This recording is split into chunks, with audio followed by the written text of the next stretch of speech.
Thank you very much for staying with us. Now we turn our focus to the Niger Delta, where the oil-rich Bayelsa state continues to navigate the complex intersections of peace building, law and order, and strategic development. Once known for its volatility, Bayelsa is gradually reshaping its narrative, leveraging community development, engagement, legal reforms, and inclusive governance to foster stability and growth.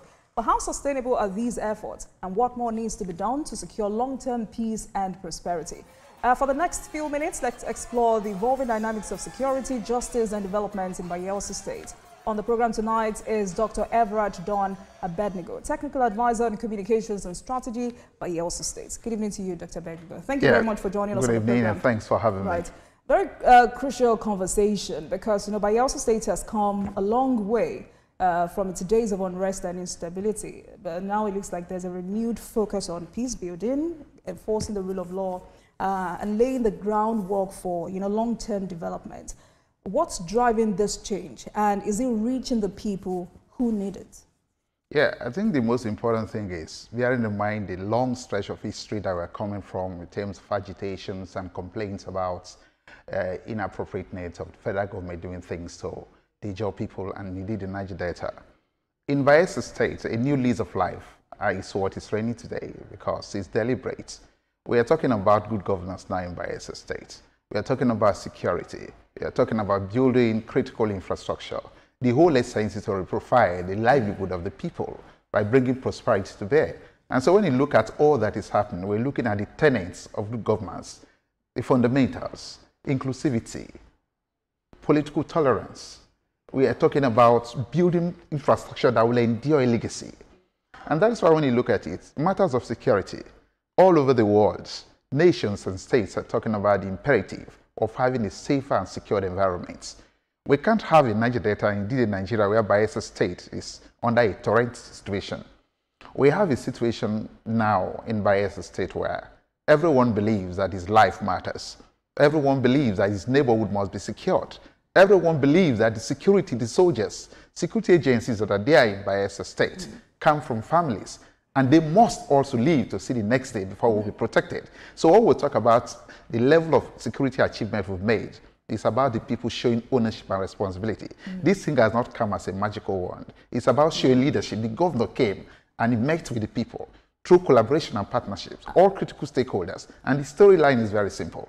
Everyone has tried to key in, and we are making the right investment. And that is why when we drive the process in terms of critical infrastructure, we realize that, oh, we got it right in security. Why? Because the right investments have been made, and it's been very strategic. So if you were to describe the security situation in Bayelsa State to someone who has never been there, just like me, how would you describe it, particularly in the oil-producing regions? And because it was just last year, an instance here was just last year, a security report indicated increased pipeline sabotage incidents in southern Ijaw and Nembe.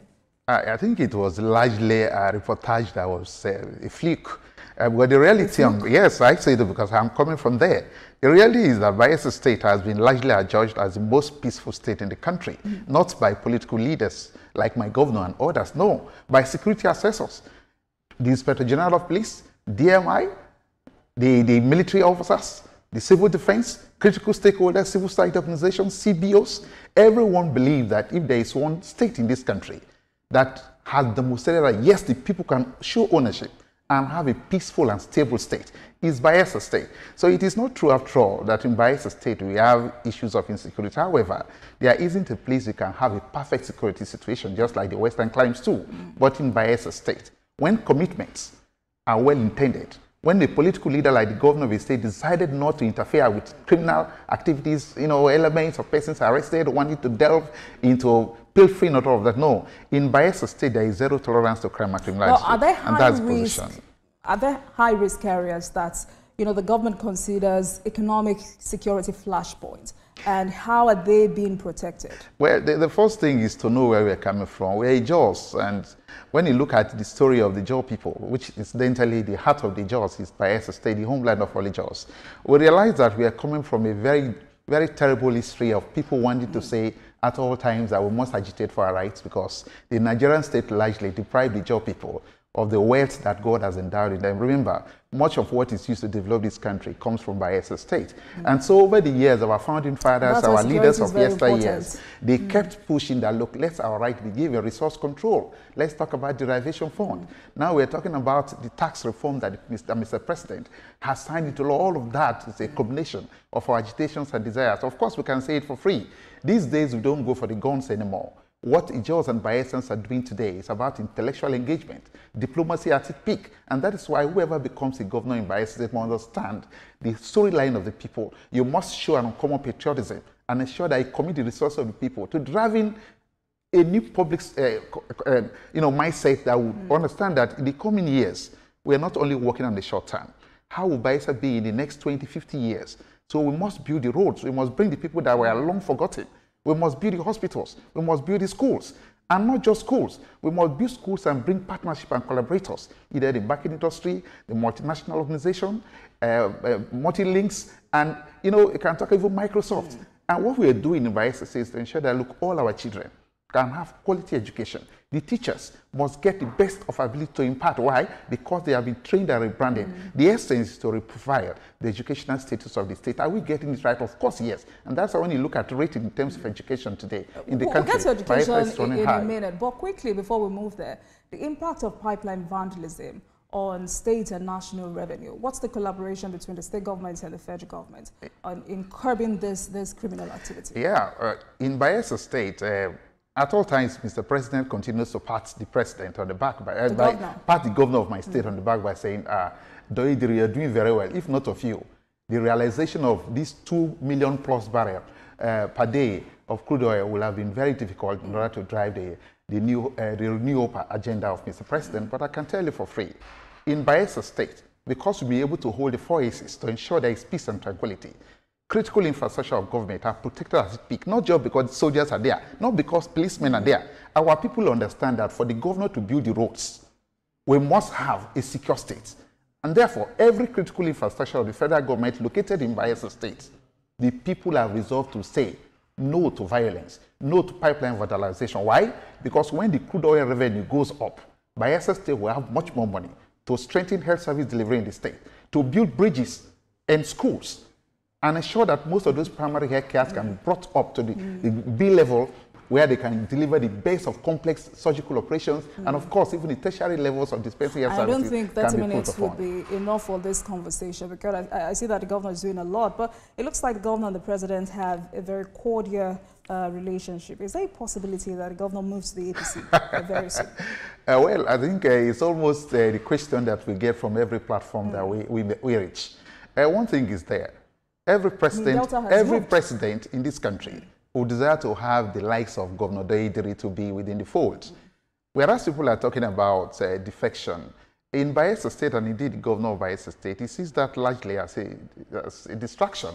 The reason is that he has a contract with the people of Bayelsa State to provide them with necessaries of life, to deliver Medicare and Medicare, to ensure that he reprofiles the educational status. Is there a possibility that the governor defects? No, the governor is not even on the menu. What is on the menu in Bayelsa State, and before the governor, when you look at his body language, his utterances, a few days ago, and he did the whole of last week, the governor was going around the whole state thanking the people of the state for the fantastic moments and the deliberate effort they gave him during the re-election campaign.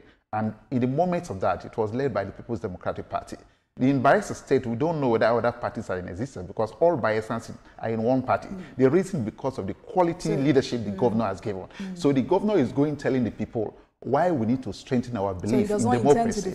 It's not even an issue. They say when we come here and we hear the story, it worries us, but as a governor in Bayelsa State, he's not perturbed. Right. He will continue to tell you that the interest he has, which is the covenant he has with the people, is to bring prosperity to bear. The question is he doing that right in terms of all the phases and sectors of life? Bayelsans are saying this is the best thing that has happened to them. All right. Let's talk about educational reprofiling of Bayelsa State. Talk to us about that initiative. Yeah, when the governor came, I think he was also lucky to have a state that had the foundations of a new hope in terms of education, because the immediate past governor of Bayelsa State, Senator Harris Racket Dixon, incidentally, I was a spokesperson in that government, did a fantastic job in ensuring that he builds the right foundations for whoever succeeds him with ride on. And Diri has come to say, yes, this is a fantastic platform. Can we delve into a serious situation? And that is why we look at it and say, look, it mustn't be just this paper certificate anymore.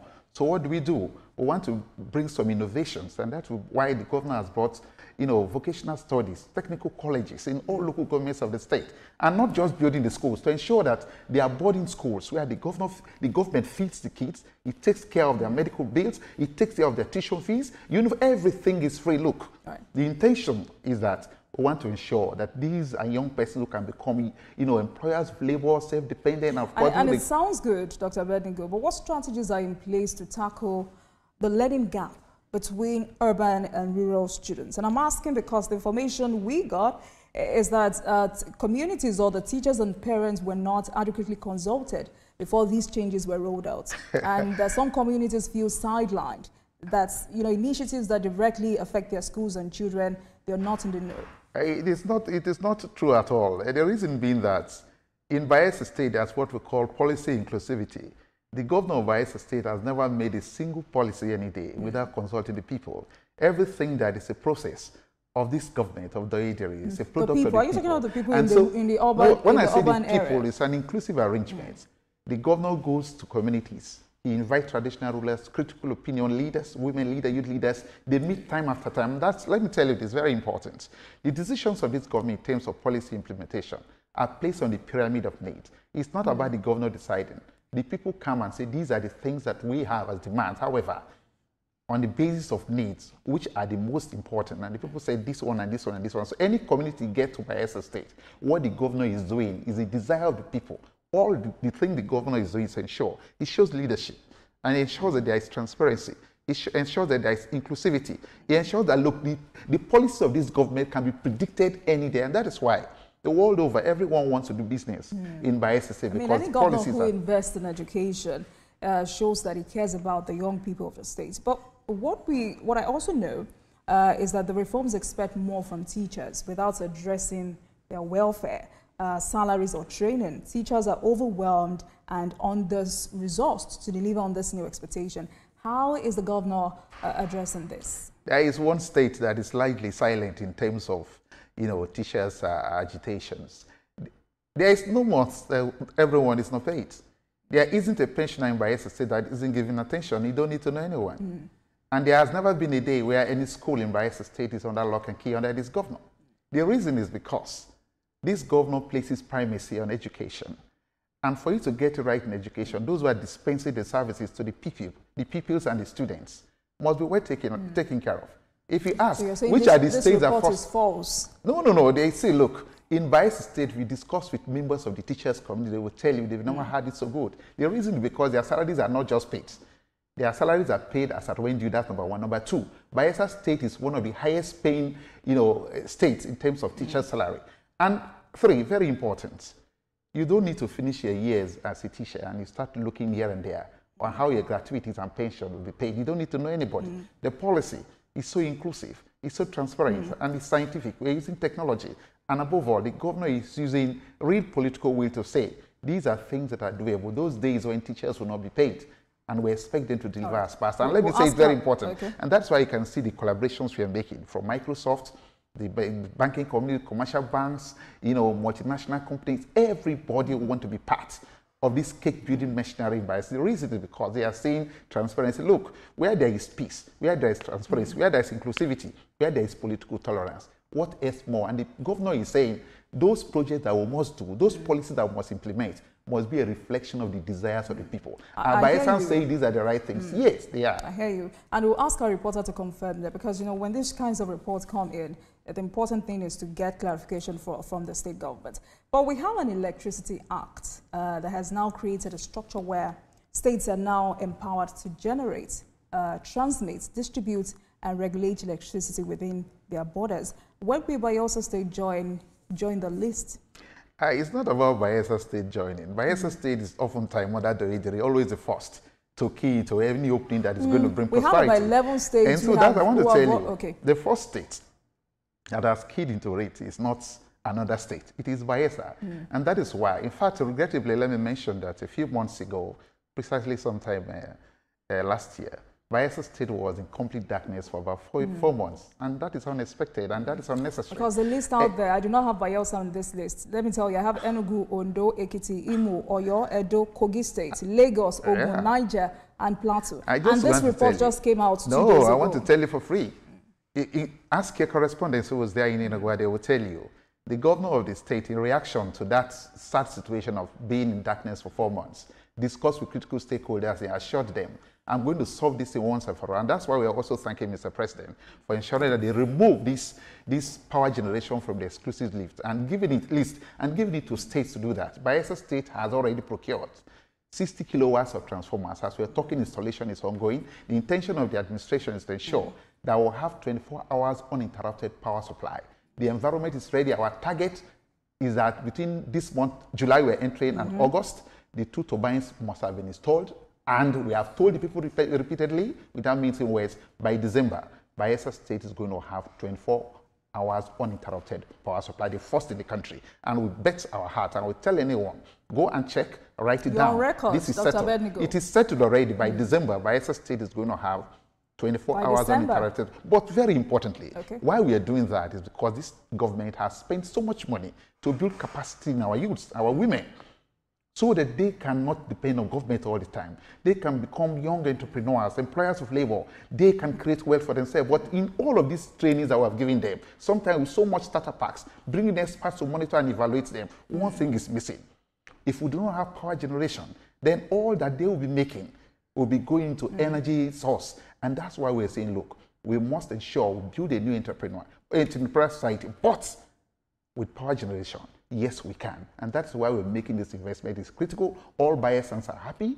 Those who are doing business in Bayelsa State, the citizens of the state, all persons are saying this is a policy that will endure a long time. So why exactly did the governor go around thanking the people of Bayelsa State? Yeah, when the governor came... Is that politically motivated? No, it's not political. You see, this governor does not play politics. That is why even as we are talking politics... Play politics. No, he doesn't play the politics of development. He won't be the governor. He's not playing the politics of development. That's what I mean. Because when you look around today, in Bayelsa State, like we always say as a bragging right, there is peace and tranquility. It is not just because we have it. When he came, he discussed with the people said, give us peace. And today, not because I'm speaking here on set with you, the whole country is aware that the safest state you can talk about in this country is Bayelsa State because of the level of infrastructure, the critical infrastructure development we've done on the security. The police will tell you for free that they've never had it so good in terms of collaboration and support they get from government. And that is why police officers and military officers in Bayelsa State do their job with less kinetic involvement. Why? The people have shown ownership and responsibility. Critical development is taking place. The governor is going around, he has gone around the 8 local governments. Remember, we have only 8 local governments. That's one of the injustices we have in this country. The governor has gone around local government by local government, telling them, thank you, not just for voting for me for my re-election, but ensuring that there is peace and tranquility in the state. By ensuring that there is non-interference in the operations of multinational companies, security agencies, because all of us are putting hands in gloves, working together to ensure that we'll have a prosperous Bayelsa State. I'm talking about peace, Dr. Abednego. How tolerant is this administration politically? Because there have been allegations of political intimidation, suppression of opposition voices, election-related violences in some parts of the states, especially Yenagoa and Sagbama. Incidentally, I live in Yenagoa, and I think there is no gainsaying the contrary or the opposite. The truth is that in Bayelsa State, people hardly know who belongs to the other political party. The reason is because anytime the governor brings a policy, the policy is a reflection of the people's desire. It's not a reflection of the PDP. It's not a reflection of APC or Labour Party. It's about Bayelsans. And so when you talk about political tolerance, where there is inclusivity, there must be tolerance. Where there is good governance, then there must be tolerance. You're speaking on behalf of the government, so there's a possibility for you to say, Governor Diri is... It's evidence-based. It's evidence-based. The question is... But don't you think there should be a clear directive from the state to law enforcement agencies to remain neutral in political activities? You see, not just political activities. One thing is everyone has right to belong to any political organization to do that which the law says they should do. In Bayelsa State, because this government is a product of law, we encourage every person to work within the ambit of law. And that is why even the leadership of the state is an instrumentality of policy, law, and order. There in Bayelsa State, you have right to say what you need to say. You can also say the governor is wrong in this, and the governor keeps encouraging people, including those of us who speak on his behalf, to say, anything you see this administration is doing that is not okay, please speak out. That being quiet is an act of docility, and that is inimical to development and democracy. In Bayelsa State, these issues of political intolerance we hear sometimes in other states. You don't hear it. Everyone has right to say what he or she wants. But the question is, when last did you hear people talking bad about the government of Diri, from the leaders of the APC to the PDP members? There's an uncommon bond of unity. Maybe because he operates silently and it's not not just the man is a humble person. He's a peacemaker. Right. He's a man who is tolerant. He believes that everyone is. We need to take a break, but when we return, I'd like us to talk about how the governor is addressing the underrepresentation of women and youth in political leadership. Please stay with us, everyone. Welcome back to Politics Tonight, everyone. Thank you very much for staying with us. Tonight, we've been exploring the evolving dynamics of security, justice, and development in Bayelsa State. And I've been speaking with Dr. Everard Don Abednego, Technical Advisor on Communications and Strategy, Bayelsa State. Thank you very much for staying with us on the program, sir. Okay. I want us to talk about women, because Nigerian politicians know how to use women during election. But at the end of the day, we're underrepresented when it comes to political leadership. Bayelsa had few female commissioner or LG chairpersons, despite high female voter turnout. And sadly, across the country also, like I said, women face structural barriers to political participation. I wonder how the governor, how your principal is addressing this underrepresentation. Yeah, our governor is a lover of mothers and daughters, because it's a product of a community. How many female commissioners does Bayelsa have? We do have an inclusive government. How many female commissioners, Dr. And that's what I'm telling you. We do have commissioners, up to 4 female commissioners. 4? And 4 female commissioners? Yeah, and we understand that that is not good enough. The governor of the state has made very deliberate efforts to build capacity in our mothers and daughters. Remember, our people are largely agrarian people, and then the governor decided to bring platforms that will bring our people back to limelight, to connect them to the fundamentals of good governance and prosperity. What has he been able to do to ensure that those who have not had access to good education, as women and girl children, they will have quality education like the boy child or the male children. He has also ensured that they train these women in different skills programs. Are there plans to implement policies like 35% affirmative action or youth quotas in future appointments? You see, it's regrettable that in Nigeria we have consistently talked about the 35% affirmative action. I have not seen a state that has actually implemented that, and I feel very concerned. The governor of the state feels bad, but you see, in the course of his electioneering campaigns, he did tell the people of the state that he will carry the women along beyond words. As we speak today, there are women who are, we have more commissioners now, women commissioners. We have more women permanent secretaries than before now. We have special advisors who are women more now. We have senior special advisors. No. On a serious note. On a serious note, most of the principals in secondary schools in Bayelsa State, there has been about, from the analysis we got from the Commissioner of Education and the Post-Primary School Board, about 56% of the principals in the schools are women. The thing is, it's a deliberate intention by the administration to ensure that, look, our mothers are given the pride of place, and to give a promise to the girl child that if only you can raise their head high, there is no man, there is no woman in Bayelsa State. We are all human beings, and we are driving towards equity, fairness, and justice. So women are largely carried along, and we are saying the situation should improve more. So beyond oil, what is this administration doing to diversify Bayelsa's economy? Incidentally, Bayelsa State is largely a littoral state. We have a state that is living on top of water. And we understand that God has been so fair to us by ensuring that there is the highest deposition of crude and gas under our land and our houses.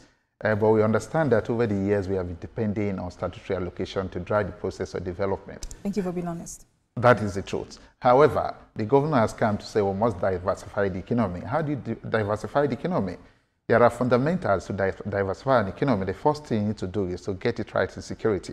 Because if you want to talk about a tribe of industrialization, you want to talk about tourism, and other associated developmental indices. You must talk about security. You must also talk about building critical infrastructure. And that's why we're talking about, if you say we must diversify to have industries built and located in Bayelsa, then we must have uninterrupted power supply. Energy dependence is very important. Right. And we have decided to do far. Remember, in Bayelsa State, we have a place that is historically known for its rich cultural heritage. Of course, tourism can thrive in brass. And we know brass is on the top of the Atlantic.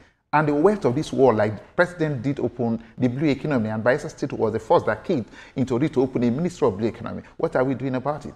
We are building a road to the Atlantic. Why? Because we know that when we get there, the wealth of the ocean can be brought to develop our people. Right. And that is on one side. On the other end, we are also ensuring that we want to build a seaport, and that is why from the Sagbama-Ikremo axis, we are taking a road to Age, because the state government is working in collaboration with the federal government and international organizations to ensure that we have a seaport within the shortest possible time. Are these things achievable? Yes. Are they deliberate intentions to ensure that we diversify the economy, to ensure that along these ones we've been doing over the period, let us go for big ticket projects that will drive an economy for the future. I'm talking about roads. What about that road project linking Nembe to Brass Island? What's the timeline for completion? Yeah, you see, it's a difficult question, but it has been made so easy through the collaboration between the Bayelsa State government vis-a-vis the Bayelsa State governor and Mr. President. We have already taken the road to about 23 kilometers down the Atlantic. And then the president had a security report about how serious the state government has been able to do. Remember, from the creation of the Republic called Nigeria, every federal government, every administration, both military and civilian, they've been complaining that Bayelsa State has a difficult terrain and therefore it cannot be developed. And do you know what the governor has done? The governor has taken a road down the Atlantic. The president has security report, intelligence report that, look, it is doable. And he just invited the governor of Bayelsa State to the villa, and he discussed, and he told the governor, I never believed this is possible. And therefore, I am taking over the phase 2 of the road, because I just a bridge that the governor is building. As he crossed the bridge now, the federal government has taken over from there. And look at what the president has done in appreciation of what this government is doing. The contract for the second phase of the project has been awarded. Contractor has been mobilized to site. And these things are going, pari passu. The intention of the government, which is largely appreciated by the people and the federal government and other critical stakeholders within Nigeria enterprise, that when brass is connected, then the economy of this country, not just Bayelsa State, or have a new But how is the government ensuring transparency in contract awards? Just before I let you go. Yeah, contracts are not awarded in bedrooms. They are awarded in accordance with the Procurement Act, and Bayelsa State is a product of law. Every policy, I mean, we know how state governments behave every policies in Bayelsa State are driven by law and order. And they are driven by, said, the fundamentals of good governance. You must have transparency. You must have frugality. You must have inclusivity. There must be predictability. There must be peace and tranquility. Look, under the Diri, contracts are awarded for the people who can dispense the service. That is why in all sectors, the jobs that are being done are standard jobs. That is why day after day, when the supermen in this country go to commission project, they say, unbelievable. Why? The quality of job you are saying, because they are not jobs that are given as political patronages, but they are jobs given to people who have the expertise and the history of delivery. All right, then. I'm sure we'll continue this conversation some other time, but it's important to say that the people of Bayelsa are watching, and the hope is that policies and promises will continue to translate into visible and lasting impacts. Thank you so much for joining us. Dr. Everard Don Abednego is a technical advisor on communications and strategy by Bayelsa State. Thank you so much for your time. I appreciate it, and thanks to this station for always partnering with us to ensure that we drive the process of balancing the stories and making peace and tranquility reign for development to be brought back. This is what we do. It's good to be here. I appreciate it. Thank you. Right, so let's take a short break, and when we return, we'll turn our attention to the next conversation. Please stay with us.